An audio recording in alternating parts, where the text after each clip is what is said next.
Kanalımdan ve mutfağımdan herkese merhabalar. Bugün kolay bir salata tarifi vermek istiyorum sizlere. Hiç bekletmeden direkt tarifimize geçelim. 2 kilo süzme ve normal yoğurt çırpılarak uygun bir kaba alınır. Mayonez eklenir. Bir kase dolusu. 1 adet haşlanmış tavuk göğsü ince didiklenerek eklenir. 2 kutu konserve mısır ilavesi yapılır.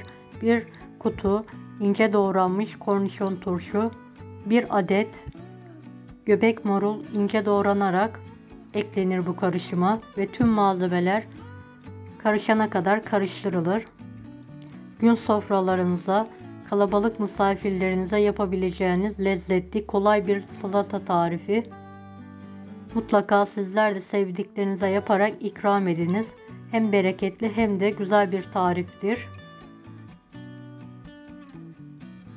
Evet, tüm malzemeleri karıştırıyorum.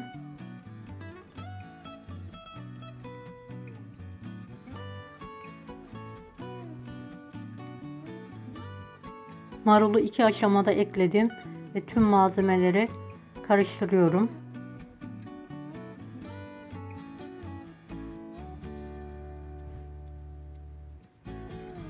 Evet, salata karıştıktan sonra sunum kasemi alıyorum.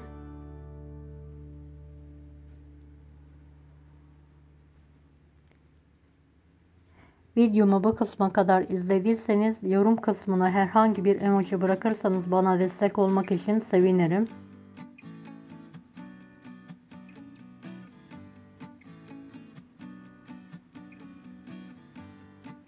Dilediğiniz şekilde sunum yaparak ikram edebilirsiniz.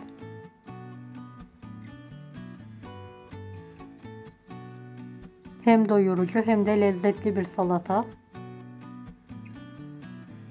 Yiyen herkes tarifini soruyor.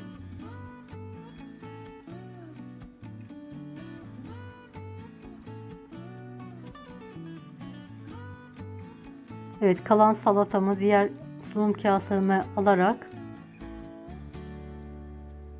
servisimi yapıyorum.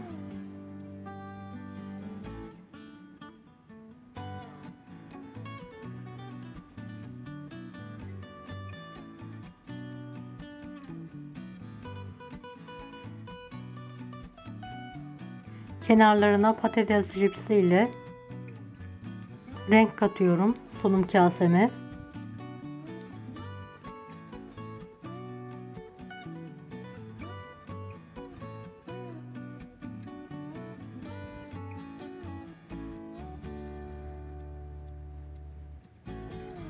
Deneyecek olanlara şimdiden kolaylıklar dilerim. Kanalıma ücretsiz abone olmayı unutmayın. Bir dahaki videolarda görüşmek üzere. Allah'a emanet olun. Hoşça kalın.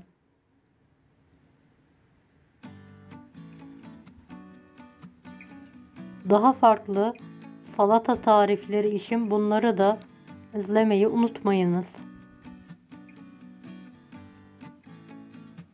Afiyet olsun herkese.